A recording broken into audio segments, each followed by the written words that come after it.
Habari yako mtazamaji wangu wa kipindi chetu cha siasa ya ulimwengu, karibu tena katika siku nyingine na wakati mwingine wa mwendelezo wa kipindi chetu.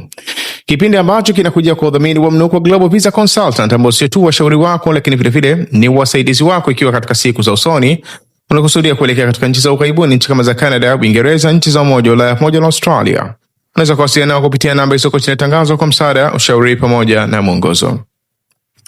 Tukielekea katika uchambuzi wetu wa leo, bila shaka pamekuwa na movement za viongozi wa nchi ya Iran, ikiwemo wale ambao wanahusishwa katika swala zima la usuluhishi, maana yake baina ya nchi ya Iran na nchi ya Marekani. Maana yake namzungumzia spika wa bunge wa nchi ya Iran, Mohammad Baqir Kalibaf, lakini vile vile na Abbas Araghchi, kuelekea katika nchi ya Oman kwenda kuonana na kiongozi wa nchi ya Oman, Sultan Tariq ibn Haytham. Lakini vile vile pamekuwa na safari nyingine ya Masoud Pezeshkian, rais wa nchi ya Iran, kuelekea katika nchi ya Pakistan, hasa kwenda kuonana na waziri mkuu wa nchi ya Pakistan, Shehbaz Sharif. Movement nzima ni movement ambayo tunaichukua katika uzito wa hali ya juu kulingana na mazingira yaliyopo hivi sasa. Hasa kwa kuzingatia kwamba pamekuwa bado kuna discussions zinaendelea baina ya baadhi ya kamati za nchi ya Marekani na kamati za nchi ya Iran, ambazo zimekuwa zikiendelea kufanya mijadala baada ya kuwa sehemu ya viongozi wa kisiasa kuondoka katika nchi ya Uswizi pale. Makamu wa rais wa nchi ya Marekani J.D. Vance actually aliondoka takriban kama siku mbili nyuma, lakini vile vile na viongozi wa nchi ya Iran wakaondoka. Lakini safari ya viongozi kama kina Mohammad Baqir Kalibaf na Abbas Araghchi kuelekea katika nchi ya Oman ni moja katika safari ya kistratejia. Actually ni safari ya kistratejia kwa kuzingatia kwamba nchi ya Oman na nchi ya Iran ndio nchi ambazo zimekuwa zikihusishwa zaidi kuhusiana na swala la mlango bahari wa Hormuz, pamoja na kwamba nchi ya Iran imekuwa ndio nchi ambayo imetangulia mbele katika swala zima la issue ya mlango bahari wa Hormuz. Lakini kwa mujibu wa Memorandum of Understanding au ile hati ya makubaliano baina ya nchi ya Marekani na nchi ya Iran, maana yake kuhusiana na issue ya mlango bahari wa Hormuz kuna fursa ambayo imetolewa ya swala zima la mjadala baina ya nchi ya Iran na nchi ya Oman kuhusiana na swala zima la usimamizi wa swala la mlango bahari wa Hormuz. Na hili ni jambo ambalo linaonekana kwamba ni sehemu ya utekelezaji wa kipengele cha hati ya makubaliano baina ya nchi ya Marekani na nchi ya Iran. Na hatua hii maana yake ni hatua ambayo kadri tunavyoitazama, maana yake ni kwamba ni hatua ambayo inakwenda mbali zaidi kuliko tu kwenye kufanya mazungumzo ya namna gani kusimamia mlango bahari wa Hormuz, bali ni hatua ambayo inaashiria katika siku za usoni, maana yake nchi ya Iran na nchi ya Oman watakuwa na utaratibu wa kuchaji fedha katika swala zima la mlango bahari wa Hormuz. Ina maana kwa hivi sasa ndani ya hizo siku 60 kulingana na maelekezo ya makubaliano ya Memorandum of Understanding ilikuwa inaashiria kwamba itakuwa meli zile za biashara, mizigo na mfano wake zitakuwa zinapita free. Lakini baada ya maana yake patakuwa kuna utaratibu wa kuchajiwa fedha katika mlango bahari wa Hormuz. Fedha ambayo haitazingatiwa tu kama ni kodi, lakini itazingatiwa kama ni fedha kulingana na sehemu ya huduma ambayo inafanyika katika swala la mlango bahari wa Hormuz kutoka katika upande wa nchi ya Oman na kutoka katika upande wa nchi ya Iran. Na hii inaonekana kwamba ni sehemu ya majadiliano kulingana na baadhi ya ripoti ambazo zimekuwa zikitolewa na vyombo vya habari ambavyo vimekuwa vikifuatilia zaidi utaratibu wa mazungumzo baina ya nchi ya Iran na nchi ya Marekani na nchi ya Oman. Kwa hivyo ikiwa hiyo ni sehemu ya kwanza ya utekelezaji, lakini vile vile ni jambo ambalo linaashiria ni sehemu ya ushindi kwa nchi ya Iran, kwa kuzingatia kwamba kwa muda mrefu nchi ya Iran kiujumla na nchi ya Oman zilikuwa zikikariri mara nyingi kwamba issue ya mlango bahari wa Hormuz haipaswi kuhukumiwa kama ni issue ya maji ya kimataifa, kwamba maana yake ni kwamba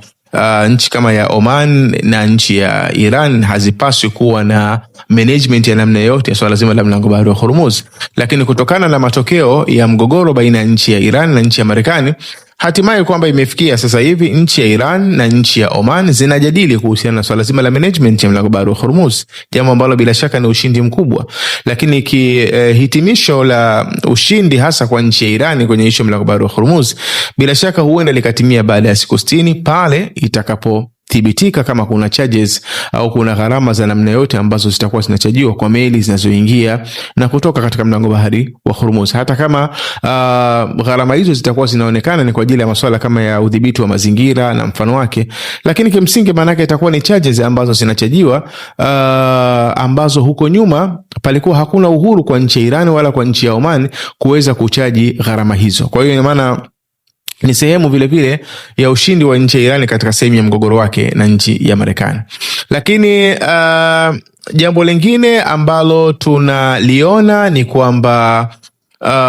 kinachoashiriwa ni hatua ya Marekani kuweza kutambua kwamba kuna pawa nyingine katika eneo la Mashariki ya Kati ambayo ina uwezo wa kusukuma mambo. Kuna pawa nyingine ndani ya eneo la Mashariki ya Kati ambayo ina uwezo wa kusukuma mambo, kwa kuzingatia kwamba katika siku za nyuma, maana yake Marekani ilikuwa inazingatiwa kwamba ndio nchi yenye nguvu ambayo iko au imejikita katika eneo la Mashariki ya Kati na ikishirikiana labda na nchi kama ya Israel. Lakini kwa hivi sasa kufikia katika hatua kwamba kuna jambo kama la issue ya mlango bahari wa Hormuz, kwamba Iran na Oman wana haki ya kuweza kujadili kuhusiana na management au utawala wa eneo la mlango bahari wa Hormuz katika document ambayo imesainiwa na nchi ya Marekani na nchi ya Iran. Hii ni kuashiria wazi kwamba Marekani hivi sasa wanatambua kwamba kuna nguvu nyingine katika eneo la Mashariki ya Kati ambayo bila shaka ni nguvu ya nchi ya Iran. Lakini vivile katika upande wa pili tumeona movement au pamekuwa kuna movement ya Masoud Pezeshkian, rais wa nchi ya Iran, kuelekea katika nchi ya Pakistan. Bila shaka ni move ambayo kwa kipindi hiki inaweza ikazingatiwa kwamba ni moja katika move ambayo lengo lake kubwa ni kuendelea kuonyesha nafasi ya nchi ya Pakistan katika swala zima la usuluhishi wa mgogoro baina ya nchi ya Marekani na nchi ya Iran. Kwa hivyo kwenda kwa Masoud Pezeshkian inawezekana hasa kabisa au kubwa kabisa bila shaka ni kuhusiana na maendeleo ya kile ambacho kimekuwa kikiendelea, hasa baada ya hatua ya mwanzo ambayo ilihusisha msafara wa nchi ya Irani na msafara wa nchi ya Marekani kule katika nchi ya Suez. Kwa hivyo kuelekea kwa rais wa nchi ya Irani katika nchi ya Pakistan, maana yake vile vile ni miongoni mwa hatua muhimu za kupata mrejesho moja kwa moja, licha ya kwamba mrejesho unaweza kupatikana kutoka kwa wajumbe wa nchi ya Iran, lakini vile vile kupata mrejesho kutoka kwa mediator mkuu au msuluhishi mkuu, ukiachilia mbali kuendelea ongeza sehemu ya mahusiano ya karibu baina ya nchi ya Iran pamoja na nchi ya Pakistan, kwa kuzingatia kwamba katika kipindi cha mgogoro ambapo mlango bahari wa Hormuz ilikuwa ni kama umefungwa kwa amri ya Iran wenyewe, lakini vile vile kwa utaratibu wa nchi ya Marekani ilipoamua weka sehemu ya jeshi lake katika sehemu ya Ghuba ya Oman, ina maana palikuwa hakuna njia salama ya nchi ya Iran kuweza kutoka kupitia katika upande wake wa magharibi ambao kwa kawaida ina maana ni upande ambao unapakana na Ghuba ya Uajemi, na kisha mtu anaweza kupita katika mlango bahari wa Hormuz. Lakini badala yake maana yake ni kwamba nchi ya Iran ilikuwa ikitumia zaidi bandari ya nchi ya Pakistan, bandari ya Gwadar, ambayo ilikuwa maana yake ina support movement ya bidhaa au na vitu vingine kuingia na kutoka katika nchi ya Iran, maana yake kupitia katika bandari ya Gwadar kuelekea katika nchi ya Iran, au kutoka katika nchi ya Iran kupita katika bandari ya Gwadar na kisha kuelekea katika maeneo mengine. Kwa ina maana baada ya kutulia kwa kiwango fulani kwa sehemu ya joto lililokuwa linavuma baina ya nchi ya Marekani na nchi ya Iran, hatimaye maana yake inakuwa ni moja katika ziara muhimu za kimahusiano, ukiachilia mbali za kupata feedback ya kile ambacho kimekuwa kikiendelea katika sehemu ya usuluhishi baina ya nchi ya Marekani na nchi ya Iran. Lakini kuna hali nyingine ambayo tumekuwa tukiendelea kuiona katika kipindi hichi. Pamekuwa kuna matangazo mengi ambayo yamekuwa yakitoka, lakini yamekuwa yakiwa na taarifa ambazo zinatangazwa upande mmoja na zinapingwa upande mwingine. Mfano mzuri, nchi ya Marekani ilitangaza hivi karibuni, especially kupitia Rais Donald Trump mwenyewe, kwamba kuna pesa ambayo inakusudiwa kuachwa au kutolewa katika kizuizi ya takriban dola bilioni 6 ya nchi ya Iran. Moja katika kauli ambayo Rais Donald Trump amezungumza ni kwamba na kabla yake JD Vance vile vile alizungumza kwamba pesa hiyo itatumika kununua bidhaa kutoka katika nchi ya Marekani. kama ngano, maharage na mfano wake, jambo ambalo linaonekana kwamba nchi ya Iran wamelikanusha, kwamba pesa ya nchi ya Iran maana yake matumizi yake yatapangwa kupitia benki kuu ya nchi ya Iran na si vinginevyo, kwamba lazima ikanunue bidhaa kutoka katika nchi ya Marekani, jambo ambalo tunaliona ni jambo ambalo linakuwa linatengenezwa katika namna ya endelea maintain au kulinda ile position ya ushawishi wa kila upande. Kama Marekani inachojaribu kukifanya ni kujaribu kuonyesha kwamba bado ina udhibiti wa sehemu ya makubaliano yake na nchi ya Iran, lakini wakati huo vile vile nchi ya Iran imekuwa ikikanusha kuonyesha kwamba haijadhibitiwa na nchi ya Marekani katika sehemu ya makubaliano, kwa maana ya kwamba ile dola bilioni 6 wana uwezo wa kuifikia au wana nafasi ya kuifikia, na sehemu ya mpangilio wake wa matumizi hauko chini ya udhibiti wa nchi ya Marekani, bali uko chini ya udhibiti wa nchi ya Iran kama ni nchi huru yenye kujitegemea. Lakini jambo lingine ambalo vivyo limekuwa linazungumzwa likiwa kama lina utata ni ishu ya maafisa wa International Atomic Energy Agency, maafisa wa taasisi ile ya nuclear ya masuala ya atomic ya kimataifa, ambayo mkurugenzi wake ni Rafael Grossi. Taarifa zimekuwa zikiashiria, hasa kutoka katika upande wa nchi ya Marekani, zimekuwa zikiashiria kwamba Iran imekubali kuwaruhusu wale maafisa wa International Atomic Energy Agency kurudi katika nchi ya Iran na kufanya ukaguzi katika zile center za nuclear kama za Fordo, Natanz, Isfahan. Na kabla ya hapo kuna makubaliano baina ya nchi ya Marekani na nchi ya Iran katika ile sehemu ya Memorandum of Understanding au ile hati ya makubaliano, kwamba katika zile urutubishaji kwanza ustop, lakini vile vile katika zile center za nuclear, maana yake hata kama zimeshambuliwa basi zisifanywe repair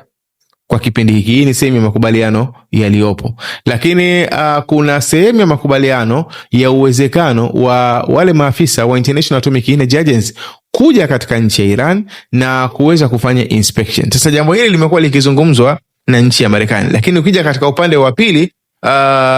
Ismail Baqi ambaye ni msemaji wa Wizara ya Mambo ya Nje wa nchi ya Iran amekuwa akipinga, anasema kwamba issue ya nuclear au issue ya ukaguzi kutoka katika ile International Atomic Energy Agency ni issue ambayo inaweza ikawepo, lakini mpaka watakapokuwa wamefikia makubaliano. Maana yake si jambo la haraka hivyo kwamba leo kesho wale maafisa wa ile idara ya kimataifa masuala ya atomic kwamba wanaweza wakaja na kukagua na kutengeneza ripoti na mfano wake. Ni jambo ambalo halipo, isipokuwa hilo linaweza likawepo mpaka pale watakapokuwa wamekubaliana. Sasa unaweza ukajiuliza kwamba kwa nini pamekuwa kuna information kama hizi zimekuwa zikitoka katika kipindi ambacho inaonekana kwamba hatua ya mwanzo ya mazungumzo imeshaanza na imekuwa ikiendelea. Kile kinachoonekana wazi ni kujaribu kutengeneza mazingira ya kutuliza pressure ambayo imekuwa ikiendelea kuandama katika upande wa ishu nzima ya hati ya makubaliano baina ya nchi ya Marekani na nchi ya Iran, kwa kuzingatia kwamba ukienda katika nchi zote mbili, maana katika nchi ya Iran kuna watu wanapinga, wanaona kwamba ile Memorandum of Understanding haina maana yote, na wakati mwingine inakuwa inachagizwa hasa na baadhi ya matukio ya kusini mwa Lebanon, pamoja na kwamba ukiangalia katika upande kama wa Israel ile movement kubwa ni kama imepungua, lakini matukio ya hapa na pale imekuwa bado yapo. Ukiangalia kama hivi muda mchache kutokea hivi sasa imeripotiwa kwamba kuna watu wawili wamefariki katika mji wa Nabatia, na kuna au watu wawili au mtu mmoja amefariki, lakini vile vile kuna watu wamejeruhiwa kutokana na mashambulizi ya risasi kutoka katika jeshi la Israel. Kwa hiyo haya ni baadhi ya matukio ambao wakati mwingine yanachemsha damu za watu wa nchi ya Iran kuona kwamba kwa nini makubaliano ya Marekani au mazungumzo yanaendelea na ili hali kuna watu kusini mwa Lebanon wamekuwa wakiuliwa. Katika mazingira namna hiyo, zinapoibuka taarifa kama hizi ambazo zinatoka katika upande wa Marekani au hii ambayo imezungumzwa na Shahbaz Sharif kuhusiana na ile kulimit kiwango cha zile ballistic missiles, maana yake ni kwamba kwa haraka sana upande mmoja au upande wa pili lazima usimame uweze pinga taarifa za namna hiyo ili kuhakikisha kwamba wanaendelea kumaintain hali iliyopo na kuweza kuendelea kusolve matatizo madogo madogo ambayo yamekuwa yakiendelea kujitokeza. Lakini vile katika upande wa nchi ya Marekani, kile kinachoonekana ni kwamba Marekani inajaribu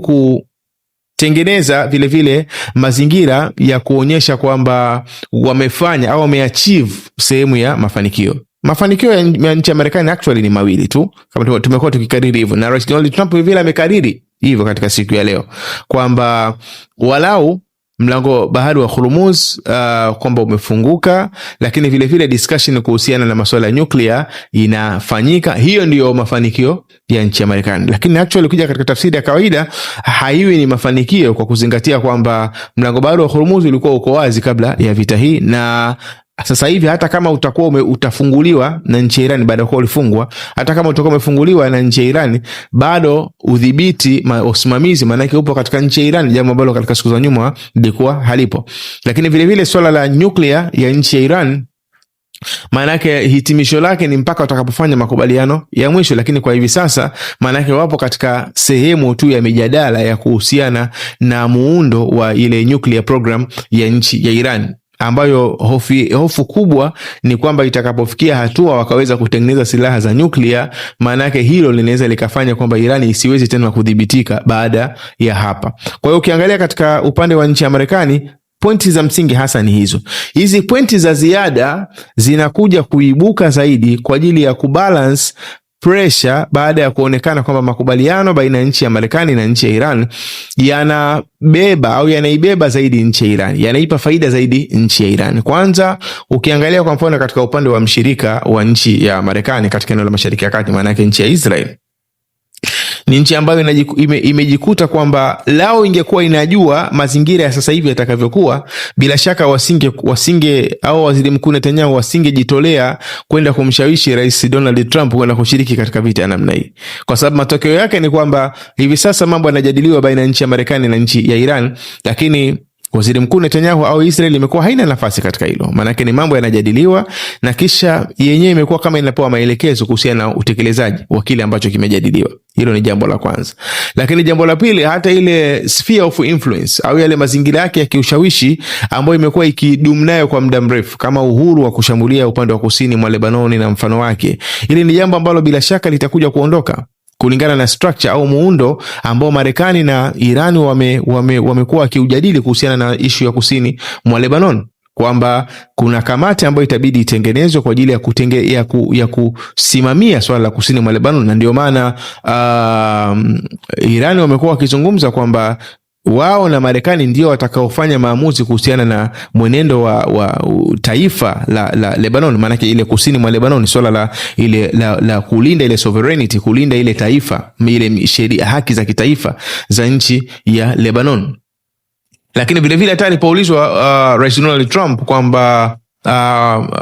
Waziri Mkuu Netanyahu anasema kwamba Israel hawawezi kutoka kusini mwa Lebanon, majibu ya Rais Donald Trump alikuwa akiashiria kwamba tutaangalia kipi kinachomfanya Waziri Mkuu Netanyahu asikubali kutoka kusini mwa Lebanon, lakini vile vile akajisifu kwamba yeye ni problem solver, yeye ni mtatuzi wa matatizo. Ina maana ukiangalia structure nzima ya muundo wa mambo yanavyokwenda, automatically manake kusini mwa Lebanon hivi sasa kunawezekana kukachukua taswira nyingine tofauti na taswira ya nyuma. Na haya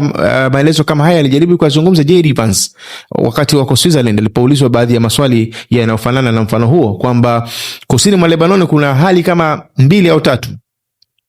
Kuna hali ya Lebanon kuweza kuchunga mipaka yake au haki yake ya kitaifa, lakini vile vile kuna haki ya